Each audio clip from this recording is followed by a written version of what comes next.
Welcome back. So, as many of you know, I used to have a meat shield of something like 20 million catapults, but the wall defense mechanics changed, and so now you can't have more than 10% catapults on the wall, so I'm changing my configuration a bit. I'm still seeing it's valuable to have catapults because you can have 750,000 of them and they will be replaced in every hit until you run out. So I still do train catapults. They do still help.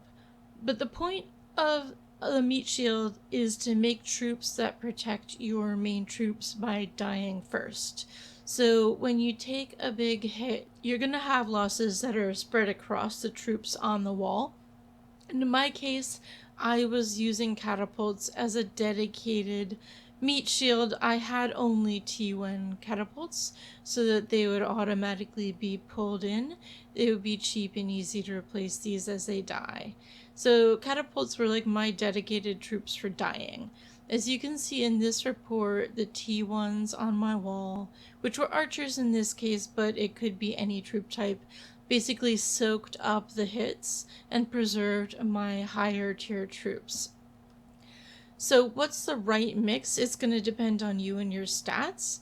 So what I recommend is going into Scorch or something and getting yourself zeroed by a big player. Look at the combat report from the last hit you took before you burned and see how many T11s you had on your wall in that report. And then just like double it or something like that just to have a good margin of error. And set that many T11s on your wall, then you're going to leave the rest as T1s. The problem is that now that this change has been implemented, you can't have your T1s be exclusively catapults anymore. So they've capped the number of catapults. What are we going to do? The wall mechanics will automatically put your highest tier troops on the wall first. So many people have been saying that meat shields are dead, but not yet, my friends, not yet. What I'm doing is I've started to train an infantry meat shield. Why infantry? As you can see, I never really trained many infantry because I'm super weak in inf. So having them would have actually made it harder for me to defend. For you, it could be archers or it could be cavalry depending on whichever troop type you haven't focused on. So it's going to be whichever one is not your primary or secondary. That can be your meat shield. So for me, that's infantry.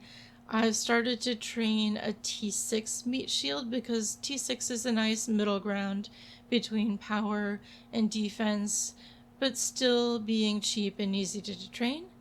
So I'm not anywhere near where I was with vehicles. I had like 4+ million catapults. I've only got 276,000 T6s. It's going to take me a while to get there. I'm in like speed up hell right now.